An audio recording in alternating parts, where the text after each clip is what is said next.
Hallelujah, praise the Lord. இந்த அருமையான பெரிய வெள்ளி மாலையிலே உங்களை சந்திப்பதில் மிக்க மகிழ்ச்சி கொள்கிறோம். இந்த ஆன்லைன் வழியாக எங்களோடு இணைந்திருக்கிற ஒவ்வொருவரையும் இயேசுவின் நாமத்தினாலே நாங்கள் வாழ்த்துகிறோம், வரவேற்கிறோம். It's a great joy to join with you all on this Good Friday service this evening with you all. Come join with us. Let's celebrate the crucifixion and the resurrection of Jesus Christ. Amen. Hallelujah. I'm going to read a verse from 1 Timothy chapter 1 verse 15. It goes like this. Here is a trustworthy saying that deserves full acceptance. Christ Jesus came into the world to save sinners. It goes like this in Tamil. பாவிகளை ரட்சிக்க கிறிஸ்து இயேசு உலகத்தில் வந்தார் என்கிற வார்த்தை உண்மையும் எல்லா அங்கீகரிப்புக்கும் பாத்திரமானது. ஆமென். இயேசு இந்த உலகத்திற்கு பாவிகளை ரட்சிக்க வந்தார். அவருடைய மரித்து அவர் உயிர்த்தெழுந்ததின் காரணத்தினாலே நாம் எல்லாரும் மீட்கப்பட்டிருக்கிறோம். ஆமென். As he came into this earth, died for our sins and resurrected on the third day, we are all saved. Let's celebrate Jesus this evening. Amen.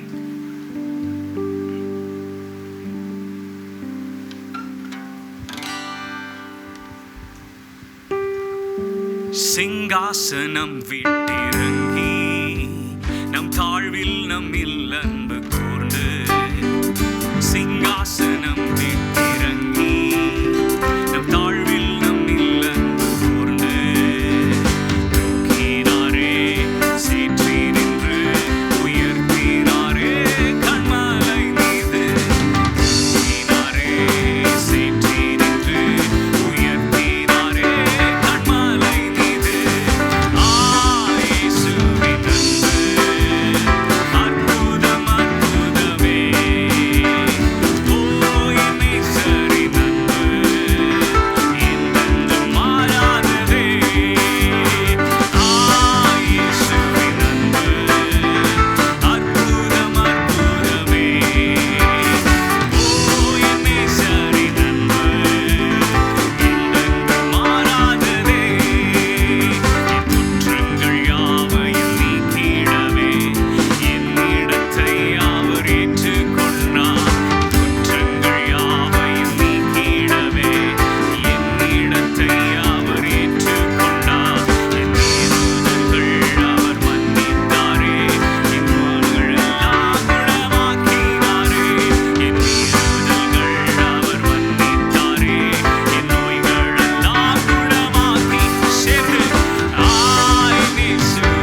for all that you've done for me. அப்படியே கரங்களை உயர்த்தி இருக்கிற இடங்களிலே கல்வாரி மாமலையோரம் கொடுங்கோர காட்சி கண்டே, கண்ணில் நீர் வழிந்திடுதே, எந்த மீட்பர் இயேசுவதோ, எந்த மீட்பர் இயேசுவதோ. சேர்ந்து பாடாமா? கல்வாரி மாமலையோரம் கொடுங்கோர காட்சி கண்டே, கண்ணில் நீர் வழிந்திடுதே, இந்த மீட்பர் இயேசுவதோ, இந்த மீட்பர்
wherever you are, lift up your hands. Bring forth the cross in front of your eyes right now. It is for you and me. The blood that was shed for you and me. Crucified, laid behind the stone. You lived to die, rejected and alone, like a rose, trampled on the ground. You took the fall, thought of me above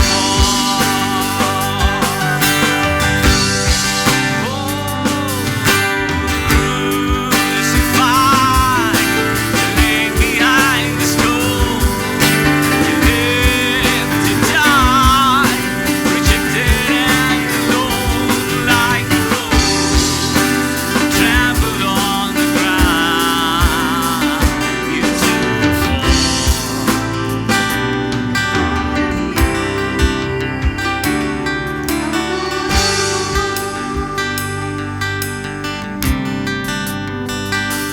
Above all power, above all kings, above all nature and all created things, above all wisdom and all the ways of man, you were here before the world began.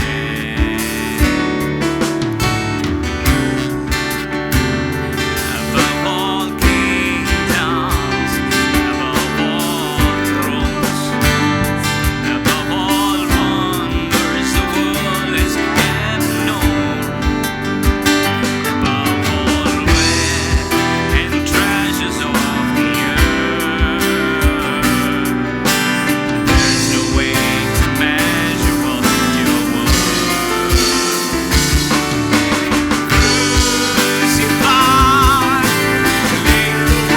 lift them up, lived to die, rejected and alone, like a rose, trampled on the ground.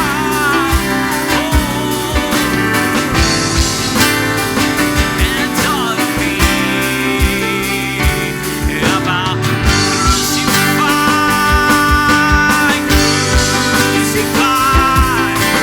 laid behind the stone. You lived to die, rejected and alone, like a rose, trampled on the ground. You took the fall.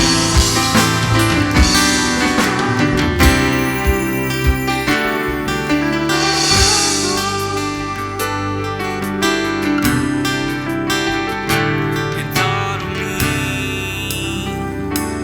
above,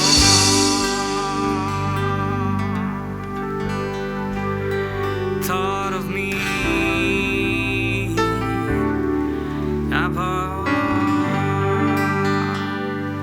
So we sing, thank you for the cross, Lord. Thank you for the price you paid, bearing all my sin and shame.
ஐயா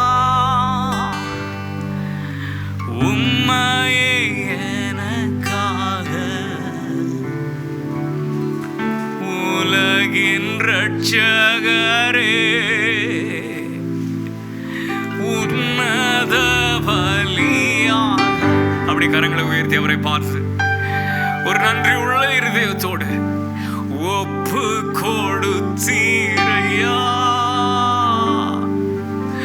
உம்மையே எனக்காக உலகின் ரட்சகரே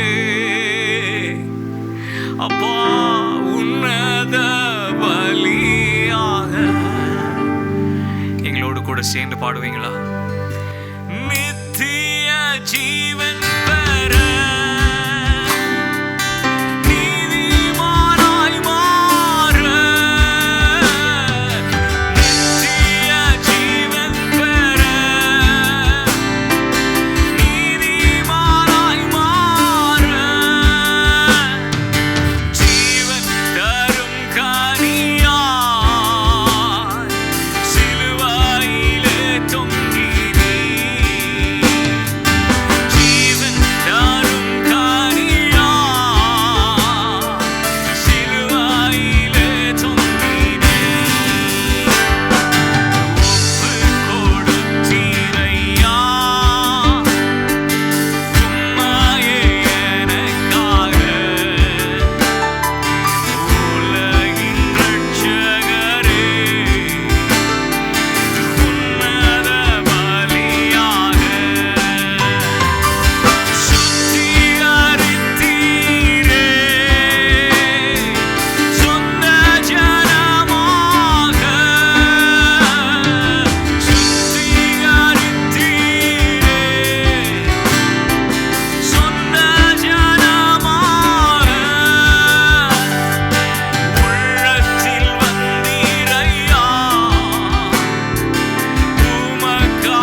stand by the blood of Christ. Thank you for the cross. Thank you for the price that you paid. In Jesus' name we praise and worship. Amen and amen. God bless you. Praise the Lord. Praise the Lord. Hallelujah. Hallelujah. Our God is a good God. நம்முடைய தேவன் நல்ல தேவன். What a wonderful worship that we were part of it. இந்த வேளையில் என்ன ஒரு அருமையான ஒரு ஆராதனை வேளைக்குள்ளாய் நாம் கடந்து சென்றோம். Thank you, brother Stanley and the team for the wonderful worship. Brother Stanley மற்றும் டீம் ஒவ்வொருவருக்கும் நன்றியை தெரிவித்துக் கொள்கிறேன். Now is the time we are going to partake in the Holy Communion. இந்த வேளையிலும் நான் தேவனுடைய பந்தியிலே கலந்து கொள்ள போகிறோம். Today is a great day to celebrate the table of the Lord. ஆண்டவருடைய பந்தியை நாம் கொண்டாடும் ஒரு அருமையான ஒரு நாளாய் இந்த நாள் இருக்கிறது. Amen. Hallelujah. Hallelujah. Even though you are in your home, நீங்கள் வீடுகளில் இருந்தாலும், if you are with your friends, நீங்கள் நண்பர்களோடு இருந்தாலும், we request you to go and pick up a bread. நீங்கள் இந்த வேளையிலும் உங்களுடைய அந்த பிரெட்டை நீங்கள் ஆயத்தப்படுத்தும்படியாக கேட்டுக்கொள்கிறோம். And your grape juice. உங்களுடைய திராட்சை ரசத்தையும் நீங்கள் ஆயத்தப்படுத்தும்படியாக உங்களை கேட்டுக்கொள்கிறோம். We are going to read a scripture portion for you. உங்களுக்காக ஒரு வேத பகுதியை நாங்கள் வாசிக்க போகிறோம். 1 Corinthians chapter number 11. 1 கொரிந்தியரின் புத்தகம் 11வது அதிகாரம் verse number 23 to 26. 23 இலிருந்து 26 வரைக்குமான வசனங்கள். For I received from the Lord what I also pass on to you. The Lord Jesus, on the night he was betrayed, he took bread, and when he had given thanks, he broke it and said, "This is my body which is for you. Do this in remembrance of me." In the same way, after supper, he took the cup, saying, "This cup is a new covenant in my blood. Do this whenever you drink it in remembrance of me. For whenever you eat this bread and drink this cup, you proclaim the Lord's death until he comes." நான் உங்களுக்கு ஒப்புவித்ததை கர்த்தரிடத்தில் பெற்றுக்கொண்டேன். என்னவெனில், கர்த்தராகிய இயேசு தாம் காட்டிக் கொடுக்கப்பட்ட ராத்திரியிலே அப்பத்தை எடுத்து ஸ்தோத்திரம் பண்ணி அதை பிட்டு, நீங்கள் வாங்கி புசியுங்கள், இது உங்களுக்காக பிற்கப்படுகிற என்னுடைய சரீரமாய் இருக்கிறது, என்னை நினைவு கூறும்படி இதை செய்யுங்கள் என்றார். போஜனம் பண்ணின பின்பு அவர் அந்தபடியே பாத்திரத்தையும் எடுத்து, இந்த பாத்திரம் என் இரத்தத்தினாலாகிய புதிய உடன்படிக்கையாய் இருக்கிறது, நீங்கள் இதை பானம் பண்ணும் போதெல்லாம் என்னை நினைவு கூறும்படி இதை செய்யுங்கள் என்றார். ஆகையால் நீங்கள் இந்த அப்பத்தை புசித்து இந்த பாத்திரத்தில் பானம் பண்ணும்போதெல்லாம் கர்த்தர் வருமளவும் அவருடைய மரணத்தை தெரிவிக்கிறீர்கள் என்று எழுதியிருக்கிறது. Dearly beloved, என் அருமையான சகோதர சகோதரிகளே, our Lord Jesus Christ died for all of our sins on the cross of Calvary. நம் எல்லாருடைய பாவங்களுக்காகவும் ஆண்டவராகிய இயேசு கிறிஸ்து அந்த கல்வாரி சிலுவையிலே அவர் மரித்தார். He came to die for us in this world for all of our sins. நம் எல்லாருடைய பாவங்களுக்காக அவர் மரிக்கும்படியாக இந்த உலகத்திற்கு வந்தார். He not only died, he was buried, but on the third day he rose from the dead. அவர் மரித்தது மாத்திரமல்ல, அடக்கம் பண்ணப்பட்டு மூன்றாவது நாளிலே உயிரோடு எழுந்தார். He is a living God. அவர் ஜீவனுள்ள தேவன். Because he is alive today. ஏனென்றால் அவர் இன்றும் ஜீவனுள்ளவராய் இருக்கிறார். You and I can have a hope in him. நீங்களும் நானும் அவருக்குள்ளே நம்பிக்கையுள்ளவர்களாக இருக்க The முடியும். scripture says he is going to come back once again. வேதம் சொல்லுகிறது அவர் மீண்டும் திரும்ப வரப்போகிறார் என்று. Till he comes, அவர் வரும் அளவும் we are going to remember அவரை நாம் நினைவு கொள்ள the போகிறோம். sacrifice of the Lord Jesus Christ. அவர் நமக்காக செய்த தியாகத்தை நாம் நினைவு கொள்ள So போகிறோம். every time we partake in the Lord's table, ஒவ்வொரு முறையும் நாம் தேவனுடைய பந்தியிலே நாம் பங்கு பெறும் பொழுது we remember the Lord's death. ஆண்டவருடைய மரணத்தை நாம் நினைவு கூறுகிறோம். We must always give thanks to him. அவருக்கு எப்பொழுதும் நன்றி செலுத்துவர்களாய் இருக்க வேண்டும். From the bottom of our heart, நம் உள்ளத்தின் ஆழத்திலிருந்து we must say to the Lord, ஆண்டவரை நோக்கி நாம் சொல்ல வேண்டும், Lord Jesus, ஆண்டவராகிய இயேசுவே, thank you உமக்கு நன்றி, for dying for me, எனக்காக நீர் மரித்ததற்காய் for நன்றி, my sin என் பாவங்களுக்காக, and all of our sins எங்கள் எல்லாருடைய பாவங்களுக்காக on the cross of Calvary. Kalvari சிலுவையிலே மரித்ததற்காய் நன்றி என்று சொல்லுவோம். It is also a moment அது மாத்திரமல்ல, to analyze ourselves. இந்த வேளையிலும் நம்மை நாமே நாம் ஆராய்ந்து பார்க்கிற நேரமாய் If இருக்கிறது. there is anything that really hinders our relationship with God, ஆண்டவராகிய இயேசுவோடு இருக்க உறவை குழப்புகிற ஏதாவது ஒரு காரியம் இருக்கும் என்றால் we must ask Lord Jesus, I'm sorry. நாம் இந்த வேளையிலே ஆண்டவராகிய இயேசுவை பார்த்து ஆண்டவரே மன்னியும் என்று கேட்போம். Forgive my sins. என்னுடைய பாவங்களை மன்னியும். Once again I want to reconcile with you. ஒரு விசை கூட நாம் உம்மோடு ஒப்புரவாக விரும்புகிறேன் என்று சொல்லு. I want to be part of the body of Christ. ஆண்டவராகிய இயேசுவின் சரீரத்திலே பங்குள்ளவனாய் இருக்க விரும்புகிறேன் என்று சொல்லுவோம். Amen.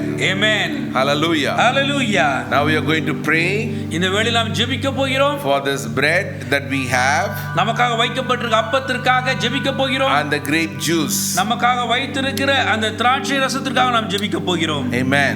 Amen. Let's pray. Dear Heavenly Father, அன்புள்ள கர்த்தாவே, we thank you, Lord, for this bread. எங்களுக்காக ஆயத்தப்படுத்தப்பட்டிருக்கிற இந்த அப்பத்திற்காக நன்றி செலுத்துகிறோம். Thank you, Lord, for this grape juice. இந்த திராட்சை ரசத்திற்காக உமக்கு நன்றி செலுத்துகிறோம். Even though that we could not gather together physically in one place, நாங்கள் ஒரே இடத்திலே நாங்கள் ஒவ்வொருவரும் சேரக்கூடாத சூழ்நிலையாய் இருந்தாலும் we are all united together in our spirit. எங்களுடைய ஆவியிலே நாங்கள் அனைவரும் இணைந்திருக்கிறோம். Now we ask you to bless this bread.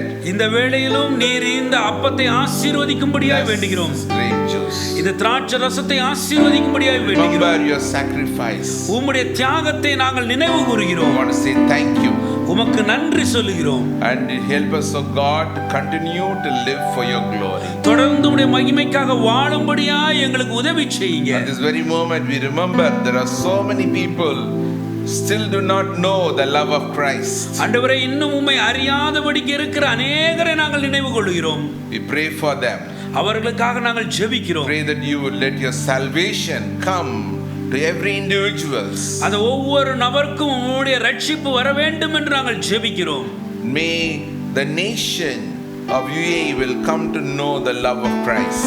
ஆண்டவராகிய இயேசுவின் அன்பை இந்த தேசம் உணர்ந்து கொள்ளும்படியாய் நாங்கள் May ஜெபிக்கிறோம். our neighborhood, எங்களை சுற்றி இருக்கிறவர்கள், our apartments, எங்களோடு வசிக்கிறவர்கள், our colony, நாங்கள் இருக்கும் இடங்களில் உள்ளவர்கள், our accommodations, ஆண்டவரே நாங்கள் தங்குகிற கேம்புகள், let every places எல்லா இடத்திலும் will come to know எல்லாருமே அறிந்து the கொள்ளும்படியாய், love of Jesus, இயேசுவின் அன்பை அறிந்து கொள்ளும்படியாய், especially on these days of Good Friday and Easter. இந்த நல்ல வெள்ளி தேவனுடைய உயிர்த்தெழுதல் நாட்களிலே விசேஷமாய் We bless your holy name. உம்மை நினைத்துக் கொள்கிறோம், ஆசீர்வதிக்கிறோம். In Jesus' name. இயேசுவின் நாமத்தினால் ஜெபிக்கிறோம். Amen. Amen. Amen. Amen. Now take the bread, இந்த வேளையிலும் அப்பத்தை எடுத்துக்கொள்ளுங்கள், break it, அதை உடைத்து and you can share it with your family members, your friends, and we'll also let everyone have that portion, and then we'll all share together. உங்களோடு இருக்கிற உங்களுடைய குடும்பத்தார், உங்களுடைய நண்பர்கள் யார் இருந்தாலும் எல்லாருக்கும் பிட்டு அதை கொடுங்கள். கொடுத்து எல்லாரும் காத்திருக்கும்படியாய் நான் கேட்டுக்கொள்கிறேன். Light of the world, you step down into darkness. Open my eyes, let me see your beauty that made that heart adore you. Hope of a night spent with you. Light of the world, you step down into darkness. Open my eyes, let me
ஆட்டுக்குட்டியானவரே, ஆட்டுக்குட்டியானவரே, எனக்காக பலியானி. ஆட்டுக்குட்டியானவரே, ஆட்டுக்குட்டியானவரே, ஆட்டுக்குட்டியானவரே, என் பாவங்கள் சுமந்தி. உமக்கே எங்கள் ஆராதனை, உமக்கே எங்கள் ஆராதனை.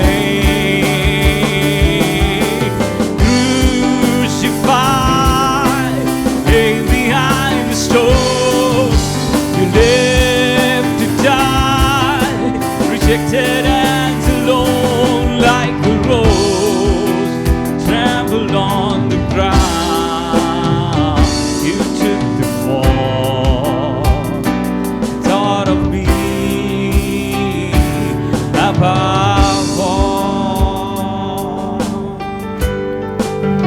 If all of you have been received the bread and grape juice, நீங்கள் எல்லாரும் அந்த திராட்சை ரசத்தையும் அப்பத்தையும் நீங்கள் பகிர்ந்து கையில் எடுத்து காத்திருப்பீர்கள் என்று நம்புகிறோம். at this moment, let us remember the people who still do not receive the love of Christ.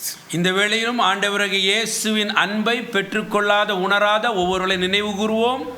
Let us pray for them and let us partake in the communion of the Lord. அவர்களுக்காக ஜெபித்துக் கொண்டு இந்த திருவிருந்திலே எல்லாரும் பங்கு பெறுவோம். Now shall we all have together? எல்லாரும் இணைந்து அதை உட்கொள்வோம்.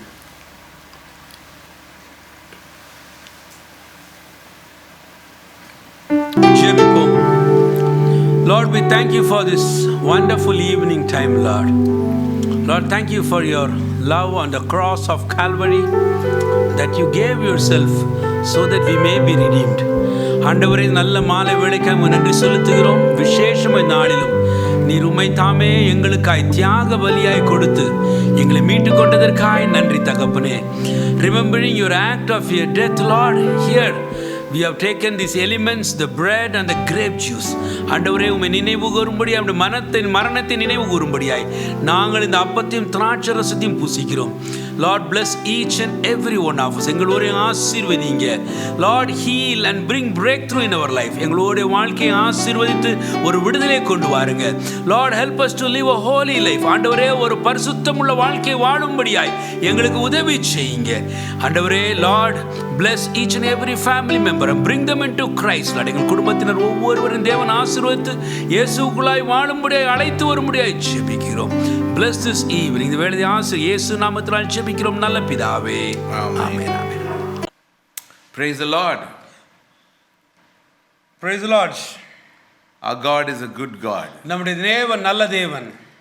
Today is called Good Friday. இந்த நாள் நல்ல வெள்ளி, தூய வெள்ளி என்று அழைக்கப்படுகிறது. The whole world is celebrating this season. இந்த நாட்களிலும் இந்த நாளை அநேகர் விசேஷித்து அதை கொண்டாடுகிறார்கள். Today is the day that we as believers, we celebrate this day to thank the Lord Jesus Christ for his great sacrifice. ஆண்டவராகிய இயேசு அவர் தம்மை தாமே அர்ப்பணித்து தியாக பலியாய் கொடுத்ததை நினைவு கூர்ந்து இந்த நாளை நாம் விசேஷித்துக் கொள்கிறோம். This evening I want to share with you from 2 Corinthians chapter number 5 and verse number 21. 2 கொரிந்தியரின் புஸ்தகம் 5வது அதிகாரம் 21வது வசனத்தின் மூலமாய் உங்களிடம் இந்த நாளின் வசனத்தை நான் பகிர்ந்து கொள்ள விரும்புகிறேன். 2 Corinthians chapter 5 verse number 21. 2 கொரிந்தியரின் புஸ்தகம் 5வது அதிகாரம் 21வது வசனம். To help everyone, I'm going to read from the New International Version. God made him who had no sin to be sin for us, so that in him we might become the righteousness of God. 2 கொரிந்தியரின் புஸ்தகம் 5வது அதிகாரம் 21வது வசனம் இப்படியாய் சொல்லுகிறது, நாம் அவருக்குள் தேவனுடைய நீதியாகும்படிக்கு பாவம் அறியாத அவரை நமக்காய் பாவமாக்கினார். This particular scripture written by Apostle Paul is one of the most significant scripture in all the Bible.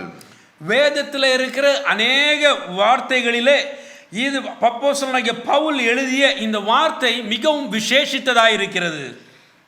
A great man of God by name Spurgeon, he called this as the heart of the gospel.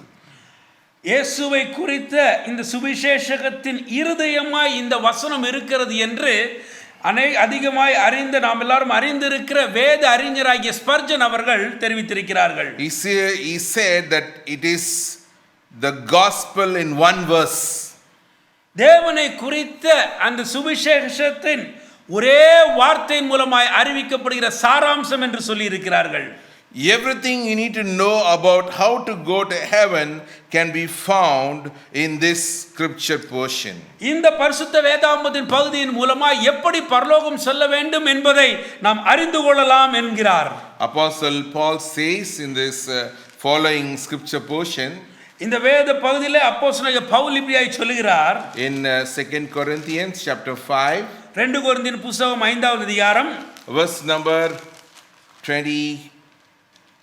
21வது வசனத்திலே, he said, God made him who had no sin to be sin for us, so that in him we might become the righteousness of God. நாம் அவருக்குள் தேவனுடைய நீதியாகும்படிக்கு பாவமறியாத அவரை நமக்காக பாவமாக்கினார். This is only in English 23 words. ஆங்கிலத்திலே 23 வார்த்தைகள் தான் இதில் இருக்குது. But in this 23 words, ஆனால் இந்த ஒரு சில எழுத்துக்களின் மூலமாய் the whole gospel is compressed.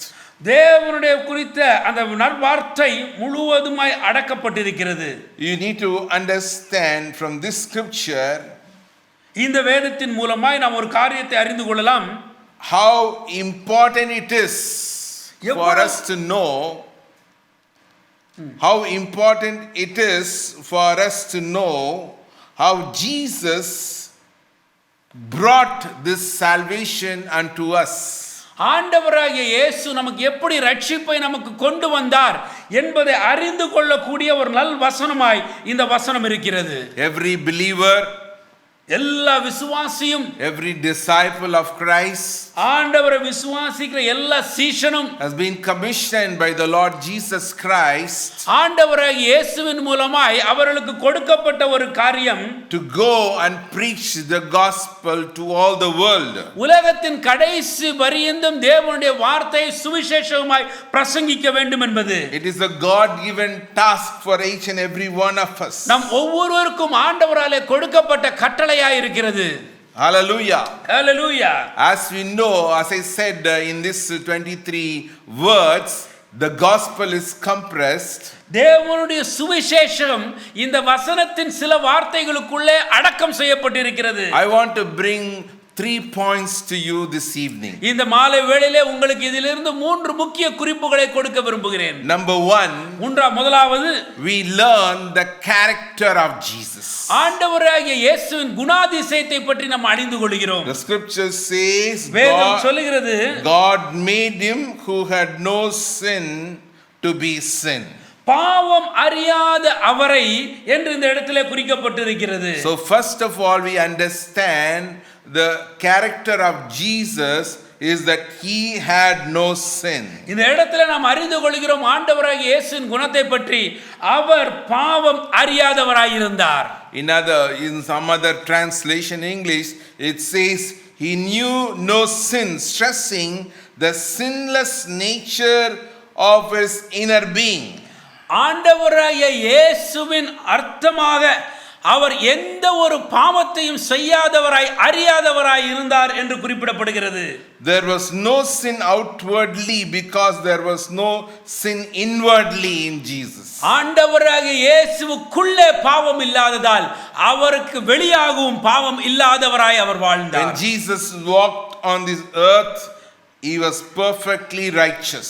ஆண்டவராகிய இயேசு இந்த உலகத்திலே வாழ்ந்த நாட்களிலே அவர் நீதிபரராய் இருந்தார். He was without fault. அவர் எந்த ஒரு குற்றம் இல்லாதவராய் He இருந்தார். was without sin. அவர் எந்த ஒரு பாவம் இல்லாதவராய் He was இருந்தார். without evil. அவர் எந்தவித கெடுதல் நினையாதவராய் இருந்தார். He never deviated in the slightest degree from the path of God's will. தேவன் அவருக்கு வைத்திருந்த அவருடைய சித்தத்திலிருந்து சிறிது கூட வழி மாறாதவராய் அவர் இருந்தார். This is crucial because if Christ had sinned, he could not be our savior. ஏனென்றால் இது ஏன் முக்கியம் என்றால் ஆண்டவரே இயேசு பாவம் உள்ளவராய் இருந்திருந்தால் அவரால் நம்மை ரட்சித்திருக்க முடியாது. A sinner cannot pay for the sin of another sinner. இன்னொரு பாவியை மீட்பதற்காக ஒரு பாவி ரத்தம் சிந்த முடியாது. A sacrifice must be made by one who was without a spot or blemish, like a lamb slain on the night of final plague in Egypt. எகிப்திலே கடைசியாக வாதை வந்த பொழுது எப்படி ஒரு பழுதற்ற ஆட்டுக்குட்டி அடிக்கப்பட்டதோ அப்படிப்பட்ட பழுதற்ற ஒரு ஆட்டினால் தான் பழுதற்ற ஒரு மனிதரினால் தான் இன்னொரு மனிதரை ரட்சிக்க முடியும். God ordained that lambs must be 1-year-old male in good health, free from disease and any physical defect.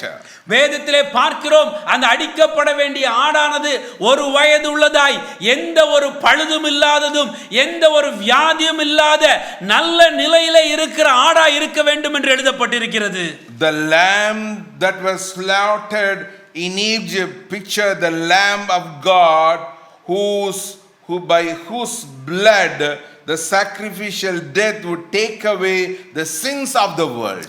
அங்கே பார்க்கிறோம் அப்படியாக எந்த ஒரு பழுதற்ற ஒரு ஆட்டின் இரத்தத்தின் மூலமாய் பாவம் நீக்கப்படுகிறதோ அதே போல மனிதனுடைய பாவத்தை மீட்கும்படியாய் அவர் நமக்காக மரித்தார். How you and I know that Jesus was sinless? எப்படி அவர் பாவமற்றவராய் வாழ்ந்தார் என்று நீங்களும் நானும் அறிந்து கொள்ள முடியும்? Primarily from the testimony of his adversaries.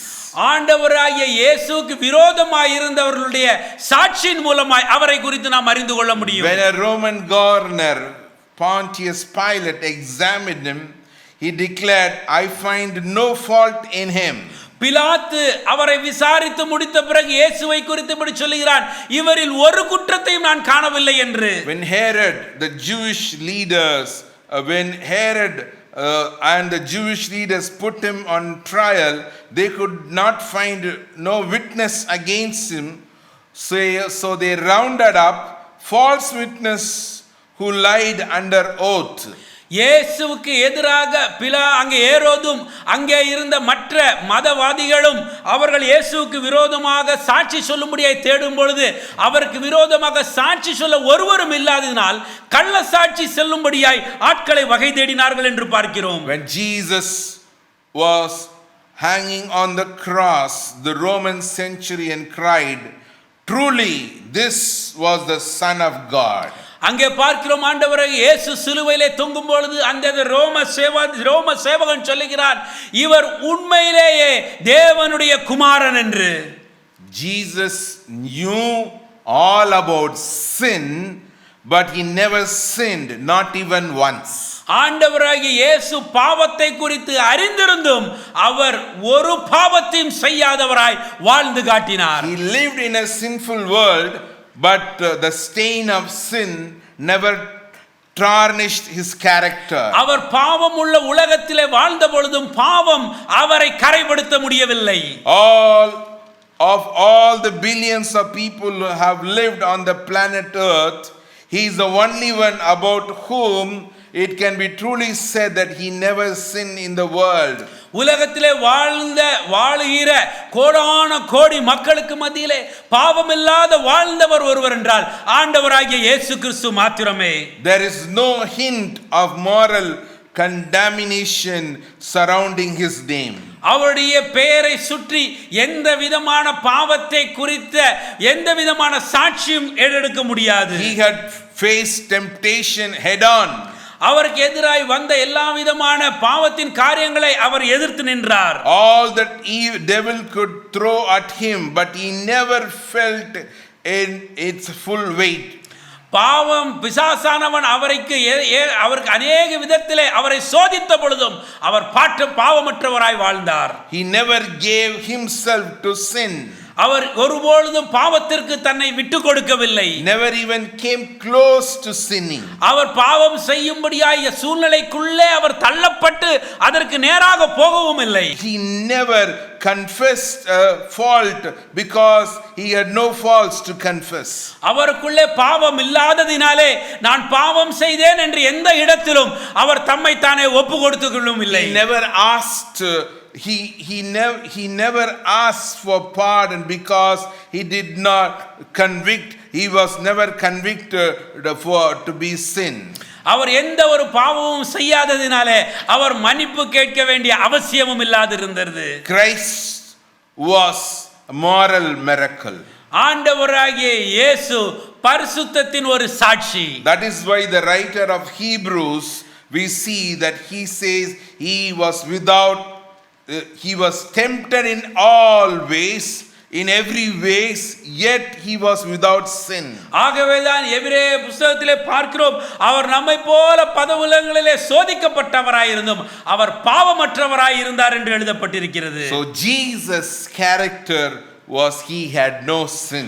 ஆகவே ஆண்டவராகிய இயேசுவின் குணாதிசயம் அவர் பாவம் அறியாதவராய் இருந்தார். Number 2, இரண்டாவதாக Jesus' sacrifice.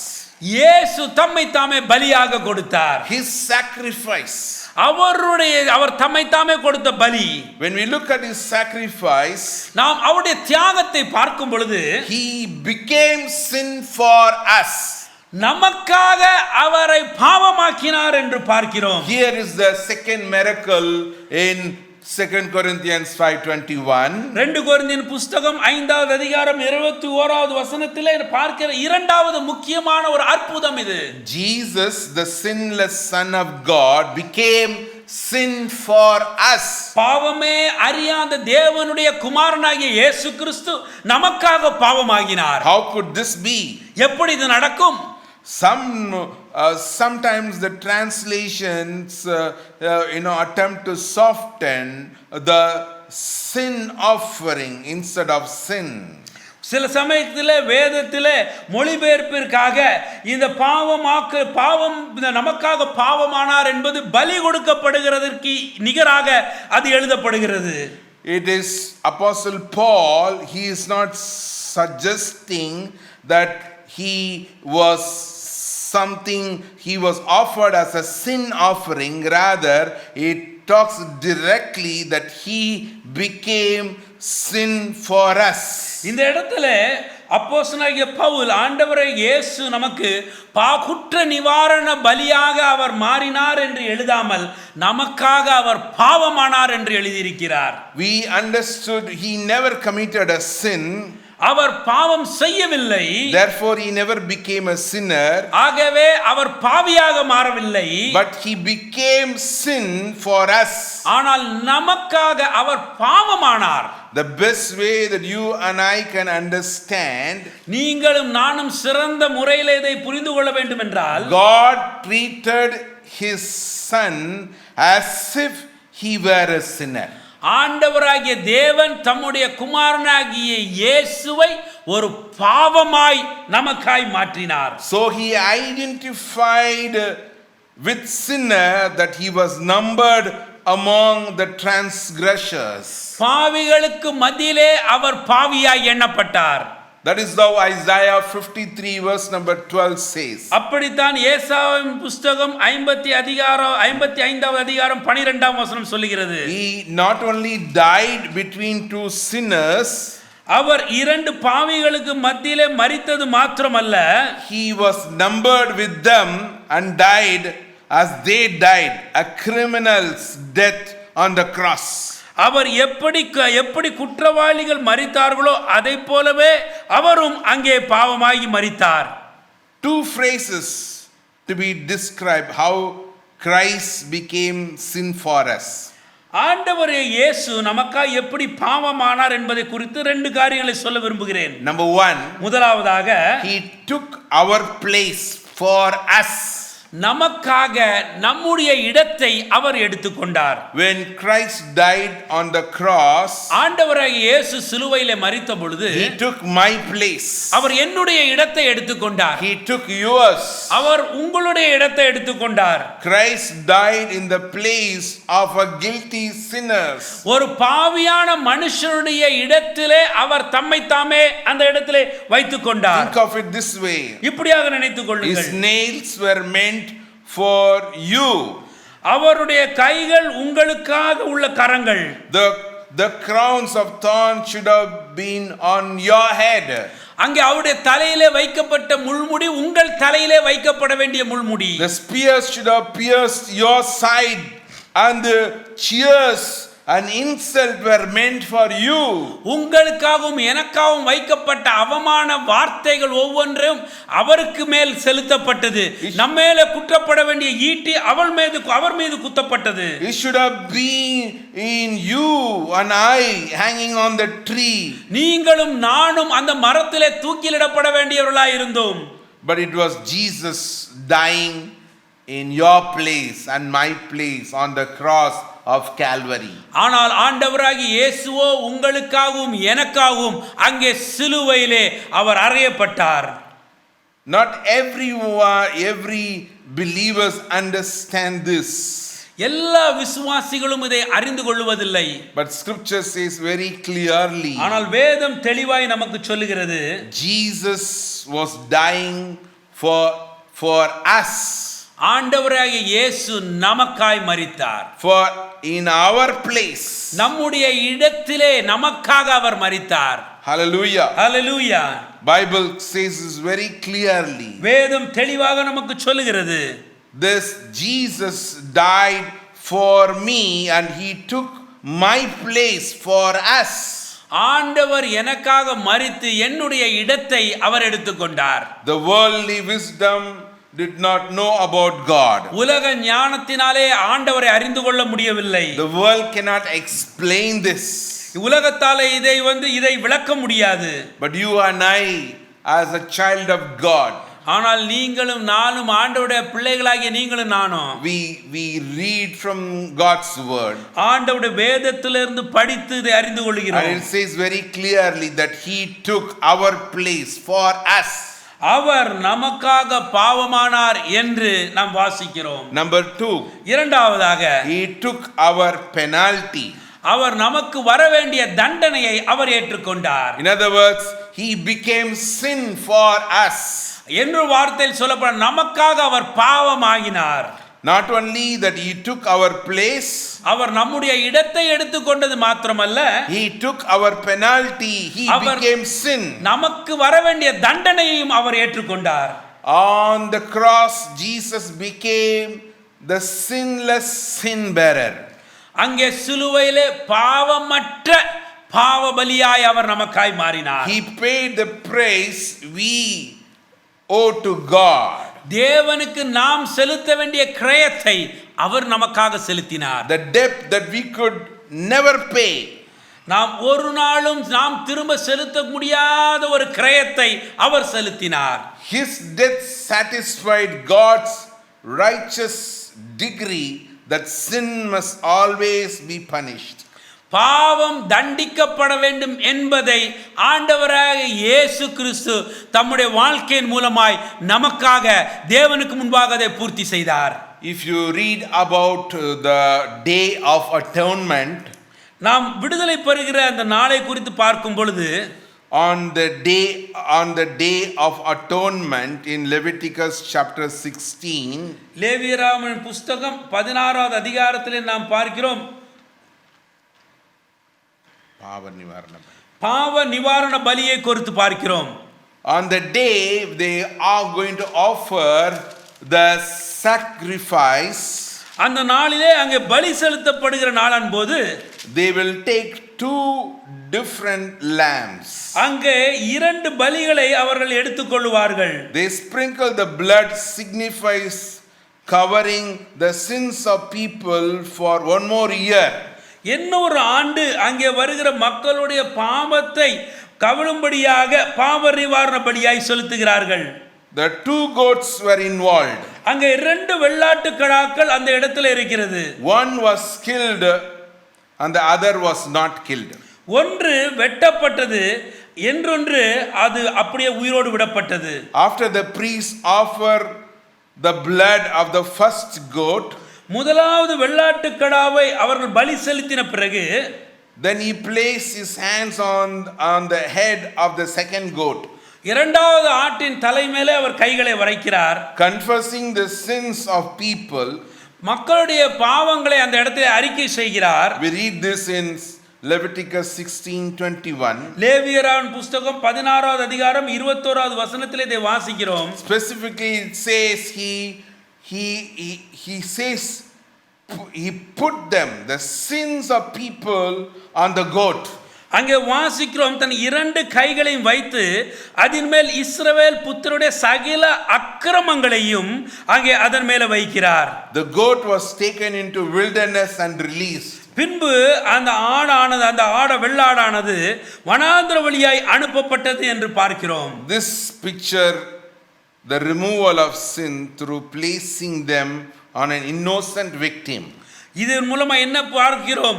பாவத்தை ஒரு வெள்ளாட்டின் மீது செலுத்தப்படுகிறது என்று நாம் பார்க்கிறோம். That goat was called the scapegoat because he symbolically took the sins of people on himself. ஏனென்றால் அந்த ஆட்டின் பேரு தான் பாவ நிவாரண பலியான ஆடாய் இந்த இடத்திலே சொல்லப்படுகிறது. So what the goat did symbolically, அந்த வெள்ள ஆடு எதை குறிக்கிறதோ Jesus did literally. ஆண்டவராகிய இயேசு கிறிஸ்து அவர் அப்படியே மாறினார். He removed our sins from us. அவர் நம்மிடத்தில் உள்ள பாவங்களை அவர் ஏற்றுக்கொண்டு, Psalm 103 verse number 12 says, சங்கீதம் 103 13வது வசனத்தில் இப்படி வாசிக்கிறோம். verse number 12, 12வது வசனம் 103 12. He removed our sins from us as far as the east is from the west. மேற்குக்கும் கிழக்குக்கும் எவ்வளவு தூரமோ அவ்வளவு தூரமாய் அவர் நம்முடைய பாவங்களை நம்மை விட்டு விலக்கினார். Hallelujah. Hallelujah. In Isaiah chapter number 53, ஏசாயா 53வது அதிகாரம் verse number 6, 6வது வசனம், the Lord had laid on them, the Lord has laid on them, on him, கர்த்தரோ நம் எல்லாருடைய அக்கிரமத்தையும் அவர் மேல் விழப்பண்ணினார். the iniquity of us all. நம் எல்லாருடைய அக்கிரமத்தையும் அவர் மேல் விழப்பண்ணினார். Let us suppose that all our sin have been written on one massive book. ஒரு புத்தகத்திலே நம்ம நம்முடைய பாவங்களை குறித்து ஒரு முழு புத்தகம் எழுதப்படும் என்றால், That book is heavy because it records everything you have ever said. நீங்கள் சொன்ன ஒவ்வொரு தவறான காரியமும் அதில் எழுதப்பட்டிருக்கும். Every unkind words that you ever spoken. ஒவ்வொரு இரக்கமற்று பேசின ஒவ்வொரு வார்த்தைகளும் அந்த இடத்துல எழுதப்பட்டிருக்கும். Every mean thought. ஒவ்வொரு தவறான எண்ணமும் எழுதப்பட்டிருக்கும். Every lustful fantasy. எல்லா விதமான மிக மோசமான எண்ணங்களும் அங்கே எழுதப்பட்டிருக்கும். Every evil imagination, all your bad attitudes. உங்களுடைய தவறான குணாதிசயங்கள், தவறான கருத்துக்கள் எல்லாம் அங்கே எழுதப்பட்டிருக்கும். From the day of your birth till the day of your death. உங்களுடைய பிறப்பிலிருந்து உங்களுடைய இறப்பு வரைக்கும் உள்ள எல்லாம் அந்த புத்தகத்தில் எழுதப்பட்டிருக்கும். Picture yourself trying to hold that massive book in your hand. அந்த புத்தகத்தை நீங்கள் உங்கள் கரங்களை பிடிக்கிறது போல நீங்கள் நினைத்துக் கொள்ளுங்கள். Now picture Jesus standing next to you. இப்பொழுது நினைத்துக் கொள்ளுங்கள், ஆண்டவராகிய இயேசு உங்க பக்கத்தில் நிற்கிறார். He is holy. Our பரிசுத்தமுள்ளவர். He is perfect. Our சுத்தமுள்ளவர். Pure. Our சுத்தமானவர். And good. அவர் நல்லவர். He has no book in his hands. அவருடைய கரங்களிலே எந்த புத்தகமும் இல்ல. Because he has never sinned. ஏனென்றால் அவர் எந்த பாவத்தையும் செய்யவில்லை. You want to be rid of this book. உங்க கரங்களில் இருக்கிற இந்த மிக பயங்கரமான புத்தகத்தை, பெரிய புத்தகத்தை உங்க கரங்களை விட்டு நீங்கள் கொடுத்து விட விரும்புகிறீர்கள். But you can't. ஆனால் உங்களால் அதை கொடுக்க முடியாது. Find a place to put down. அவைகளை வைப்பதற்கு என்று ஒரு சரியான இடத்தை நீங்கள் கண்டுபிடிக்க முடியாது. நீங்கள் என்ன செய்வீர்கள்? Now picture Jesus Christ on the cross with the weight of millions of books upon his bleeding back. ஆண்டவராக இயேசு அங்கு சிலுவையிலே தொங்கும் பொழுது கோடிக்கணக்கான மனிதர்களுடைய இந்த சுமையான புஸ்தகம் அவருடைய முதுகிலே ஏற்றப்பட்டதை நீங்கள் அப்படியாய் நினைத்துக் கொள்ளுங்கள். Now imagine and look closely Jesus hanging on the cross. இப்பொழுது அந்த ஆண்டவராக இயேசு சிலுவையிலே இந்த புஸ்தகங்களை எல்லாம் சுமந்தவராய் அவர் தொங்குகிறதை நினைவில் கொள்ளுங்கள். Each every one of our personal records, someone who lived on the face of the earth, is on the shoulder of Jesus. நம்முடைய வாழ்க்கையில நாம் செய்த எல்லா குற்றத்தின் காரியங்களும் அவருடைய தோள்களிலே சுமத்தப்பட்டது. If you look closely, you can see your book too. நீங்கள் அங்கே உன்னிப்பாய் பார்ப்பீர்கள் என்றால் உங்களுடைய புத்தகத்தையும் அவர் சுமந்து கொண்டிருக்கிறார். He took your sins. அவர் உங்களுடைய பாவங்களை அவர் சுமந்து கொண்டார். The record of all your evil, all your fallings, all your shortcomings. உங்களுடைய குற்றங்கள், உங்களுடைய குறைகள், உங்களுடைய அக்கிரமங்கள் எல்லாவற்றையும் அவர் சுமந்து கொண்டார். He took it up all upon himself. எல்லாவற்றையும் தம் முதுகிலே அவர் சுமையாய் ஏற்றுக்கொண்டார். When he died on the cross. பின்பு அவர் சிலுவையிலே மரித்தார். Truly the Lord laid on him the iniquity of us all. நம் எல்லாருடைய அக்கிரமங்களையும் அவர் தம் மேல் விழ பண்ணினார். We will never understand this if someone says it doesn't make sense. இது யாராவது ஒரு உங்கள்ட்ட சொன்னால் நீங்க இதை உணர்ந்து கொள்ள முடியாது. But the scripture says very clearly. ஆனால் வேதம் தெளிவாய் இதை நமக்கு சொல்லுகிறது. Jesus, ஆண்டவராக இயேசு, he had no sin to be sin for us. அவர் பாவமே இல்லாத அவர் நமக்காக பாவமானார். His sacrifice is great. அவருடைய தியாகம் மிக பெரிது. Because he became sin for us. ஏனென்றால் அவர் நமக்காக பாவமானார். By taking our place for us. நம்முடைய இடத்தை எடுத்துக்கொண்டு நமக்காக அவர் பாவமானார். He took our penalty. He became sin. அவர் நம்மளுடைய நமக்கு வர வேண்டிய தண்டனைகளை தம்மேல் ஏற்றுக்கொண்டார். Hallelujah. Hallelujah. And not only that. அது மாத்திரமல்ல. Number 3, we see that மூன்றாவதாக நாம் பார்ப்போம், we might become the righteousness of God. நாம் அவருக்குள் தேவனுடைய நீதி ஆகும்படி. First of all, முதலாவதாக we saw his character. அவருடைய குணாதிசயத்தை பார்த்தோம். Number 2, இரண்டாவதாக we saw his sacrifice. அவர் பண்ணின தியாகத்தை பார்த்தோம். Number 3, மூன்றாவதாக we see his gift. அவர் நமக்காக அருளுகிற ஈவை பார்க்கிறோம். His gift is that we might become the righteousness of God. அவர் நமக்கு அருளிய ஈவு என்ன? நாம் தேவனுடைய நீதி ஆகும்படி.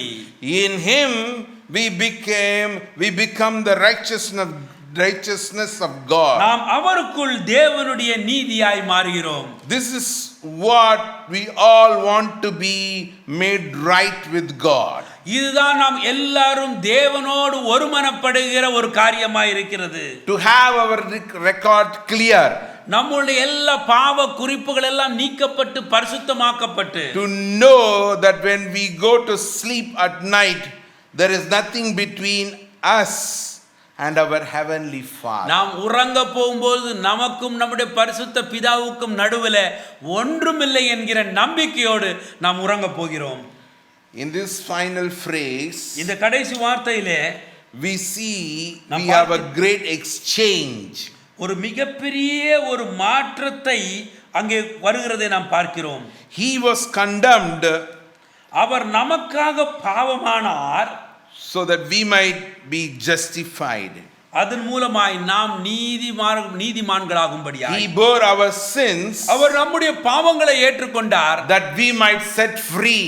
நாம் விடுதலையாக்கப்படும்படியாய். He died, அவர் மரித்தார், that we might live. நாம் வாழும்படியாக.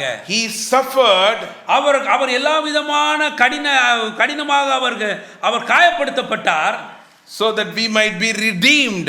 நாம் ரட்சிக்கப்படும்படியாக. He was made sin, our பாவமானார், that we might made righteous. நாம் நீதிமானாகும்படியாக. Hallelujah. Hallelujah. This is what called the great exchange. இதுதான் மிகப்பெரிய ஈவு. This exchange happens generally in the banking sector. நம்முடைய பேங்குகளிலே போகும் பொழுது இப்படியா வங்கிகளிலே இப்படியான ஒரு மாற்றம் ஏற்படுகிறதை நாம் பார்க்கிறோம். When we trust in Jesus, நாம் இயேசுவை விசுவாசிக்கும் பொழுது our sins நம்முடைய பாவங்கள் is credited to Christ's account. ஆண்டவராகிய இயேசுவுடைய அக்கவுண்ட்க்கு மாற்றப்படுகிறது. And his righteousness அவருடைய நீதி is credited to our account. நம்முடைய அக்கவுண்ட்க்கு மாற்றப்படுகிறது. He takes our debt. அவர் நம்முடைய கடன்களை எடுத்து We get his credit. அவர்கிட்ட இருக்கிற அவருடைய பணத்தை நாம் பெற்றுக்கொள்கிறோம். He paid what we owe, நாம் எதை செலுத்த வேண்டுமோ அவைகளை அவர் நமக்காக செலுத்துகிறார். which we could have never paid. நம்மால் ஒரு நாளும் இவைகளை செலுத்தி தீர்க்க முடியாது. He gives us what he has, அவரிடத்தில் என்ன இருக்கிறதோ அவைகளை முழுமையாய் நமக்காய் கொடுக்கிறார். that we could never earn it by our own. அதை ஒரு நாளும் நாமே சுயமாய் நாம் சம்பாதிக்க முடியாது. Hallelujah. Hallelujah. What a great God we என்ன have. ஒரு அருமையான தேவனை நாம் பெற்றிருக்கிறோம். Not only he took all our sins அவர் நம்முடைய பாவங்களை எல்லாம் ஏற்றுக்கொண்டது மாத்திரமல்ல, and made us clean, அவர் நம்மை பரிசுத்தமாக்கினது மாத்திரமல்ல, he gave his righteousness unto us. அவர் அவருடைய நீதியை நமக்கு கொடுத்து நம்மை நீதிமானாய் மாற்றினார். Hallelujah. Hallelujah. So that when we go to the presence of God, ஆகவே நாம் தேவனுடைய பிரசன்னத்திற்குள்ளே கடந்து செல்லும் பொழுது we have the righteousness of God on our account. நம்மளுடைய கணக்கிலே தேவனுடைய நீதியை வைத்திருக்கிறோம். Hallelujah. Hallelujah. That is Christ's gift for each and every one of us. நாம் ஒவ்வொருவருக்கும் ஆண்டவராகிய இயேசு கொடுத்திருக்கிற அருமையான ஈவு, அருமையான பரிசு. My dear friend, என் அருமையான நண்பர்களே, this Good Friday இந்த நல்ல வெள்ளியிலே reminds us ஒரு காரியத்தை நினைவில் வருகிறது. about the great sacrifice that Jesus done for each and every one of us. நாம் ஒவ்வொருவருக்கும் ஆண்டவராகிய இயேசு செய்த மிகப்பெரிய தியாகத்தை நாம் உணர்ந்து கொள்வோம். As Apostle Paul says in 2 Corinthians 5:21, 2 கொரிந்தியரின் புத்தகம் 5வது அதிகாரம் 21வது வசனத்திலே அப்போஸ்தலனாகிய பவுல் சொன்னபடி, God made him who had no sin to be sin for us, so that in him we might become the righteousness of நாம் God. அவருக்குள் தேவனுடைய நீதியாகும்படிக்கு பாவம் அறியாத அவரை நமக்காய் பாவமாக்கினார். Number one, we see the character of Jesus. முதலாவதாகிய ஆண்டவராகிய இயேசுவின் குணாதிசயத்தை பார்க்கிறோம். He was sinless. Our குற்றமற்றவர். Number two, we see the sacrifice of Jesus. இரண்டாவதாக ஆண்டவராகிய இயேசு செய்த தியாகத்தை பார்க்கிறோம். He took our sins. அவர் நம்முடைய பாவங்களை ஏற்றுக்கொண்டார். He paid our penalty. நாம் செலுத்த வேண்டிய தண்டனை, நாம் பெற வேண்டிய தண்டனையை அவர் ஏற்றுக்கொண்டார். He took our place. அவர் நம்முடைய இடத்தை அவர் எடுத்துக்கொண்டார். Number three, மூன்றாவதாக பார்க்கிறோம், he credited his righteousness unto us. அவர் தம்முடைய நீதியை நம்முடைய நீதியாக மாற்றி நமக்கு ஈவு கொடுத்தார். Hallelujah. Hallelujah. What a great God we have. என்ன ஒரு அருமையான தேவனை நாம் ஒவ்வொருவரும் My பெற்றிருக்கிறோம். dear friends, என் அருமையான சகோதரனே, if you have not known this Lord Jesus as your personal Savior, இந்த அருமையான தேவனை உங்களுடைய சொந்த இரட்சகராய் நீங்கள் ஏற்றுக்கொள்ளிருக்கவில்லை என்றால், on this very day, இந்த நாளில் தானே I invite you உங்களை நான் அழைக்கிறேன். to accept this Lord Jesus இந்த தேவனாகிய இயேசுவை நீங்கள் ஏற்றுக்கொள்ளுங்கள். as your personal Savior. உங்களுடைய சொந்த இரட்சகராய் ஏற்றுக்கொள்ளுங்கள். If you want your sins to be forgiven, உங்களுடைய பாவங்கள் மன்னிக்கப்பட வேண்டுமா? say to the Lord Jesus, ஆண்டவராகிய இயேசுவை பார்த்து I சொல்லுங்கள், know எனக்கு தெரியும் ஆண்டவரே, you are a God who came into this world, died for me on the cross of Calvary. ஆண்டவரே, இந்த உலகத்திலே நீர் வந்து எனக்காக கல்வாரி சிலுவையிலே நீர் மரித்தீர் என்று அறிவேன். You were buried, எனக்காக நீர் மரித்து அடக்கம் பண்ணப்பட்டீர். But on the third day, ஆனால் மூன்றாம் நாளிலே you rose again. நீர் உயிரோடு எழுந்தீர். Even today you are alive, இந்த நாளிலும் நீர் உயிரோடு இருக்கிறீர். interceding for us எங்கள் ஒவ்வொருவருக்காகவும் பிதாவினிடத்திலே பரிந்து பேசிக் on the கொண்டிருக்கிறீர். right hand of God, the heavenly Father. எங்களுடைய பரிசுத்த பிதாவுடைய வலது வாரிசத்திலே நீர் எங்களுக்காய் பரிந்து பேசிக் As we கொண்டிருக்கிறீர். read today from 2 Corinthians 5:21, இந்த நாளில் நான் 2 கொரிந்தியரின் புத்தகம் 5வது அதிகாரம் 21வது வசனத்திலே பார்த்ததின்படி God the heavenly Father made him who had no sin. You were sinless and you became sin for my sins and all of our sins. We want to say thank you. இந்த வசனத்திலே வாசித்ததின் போல பாவத்தை அறியாதவர் நீர், எங்களுக்காக நீர் பாவமானீர், உமக்காக நன்றி செலுத்துகிறோம். Lord, we want to say thank you that you took our penalty. நாங்கள் பெற வேண்டிய தண்டனைகளை நீர் பெற்றுக்கொண்டதற்காக இயேசுவே உமக்கு நன்றி செலுத்துகிறோம். You took our place.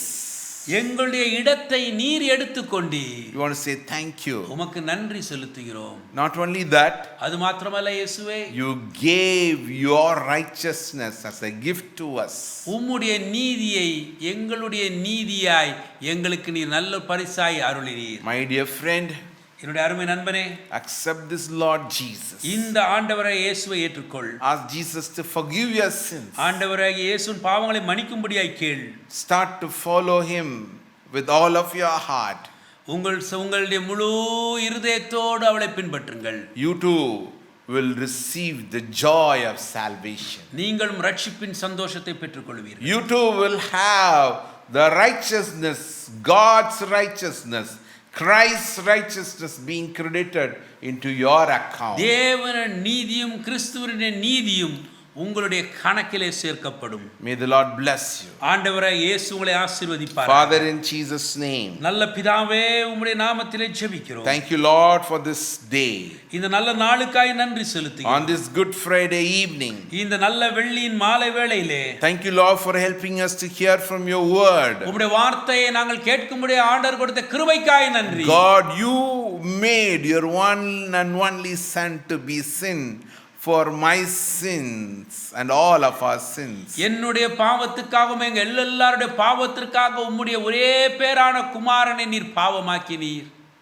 Lord, we want to say thank you that you sent your Son to take away our sins. He took our penalty.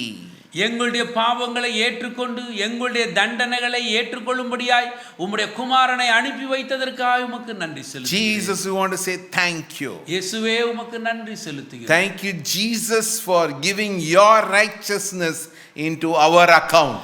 உம்முடைய நீதியை எங்களுக்கு நீதியாய் நீர் எங்களுக்கு நீர் மாற்றி கொடுத்ததற்காக உமக்கு நன்றி செலுத்துகிறேன். When we go to the presence of God, தேவனுடைய சமூகத்திலே நாங்கள் செல்லும் பொழுது we go with the righteousness of Christ. தேவனுடைய நீதியோடு நாங்கள் செல்லும்படியாய் தேவன் பாராட்டின கிருபைக்காய் நன்றி. We thank you for the favor. நீர் எங்களுக்காக செலுத்தின இந்த We நன்மைக்காய் thank you நன்றி. for the gift. நீர் எங்களுக்கு கொடுத்த இந்த ஈவிற்காய் நன்றி. Help us to share this gift of salvation to every other individuals that we know. இந்த ரட்சிப்பின் பரிசை நாங்கள் ஒவ்வொருவருக்கும் கொடுக்கும்படியாய் ஆண்டவர் எங்களுக்கு கிருபை பாராட்டுவீராக. Let your name alone be glorified. உம்முடைய நாமம் மாத்திரமே We மகிமைப்படுவதாக. bless your holy name. உம்முடைய நாமத்தை In ஆசீர்வதிக்கிறோம். Jesus' name we pray. இயேசு நாமத்தினால் ஜெபிக்கிறோம் நல்ல பிதாவே. Amen. ஆமென். என் ஆத்துமாவே கர்த்தரை ஸ்தோத்திரி, என் முழுமே நாமத்தை ஸ்தோத்திரி. என் ஆத்துமாவே கர்த்தரை ஸ்தோத்திரி, கர்த்தர் செய்த சகல உபகாரங்களையும் மறக்கவே மாட்டேன். Now may the grace of the Lord Jesus Christ, love of the Father, fellowship of the Holy Spirit be with each and every one of us now and forevermore. Amen. Amen. God bless you, my dear friends.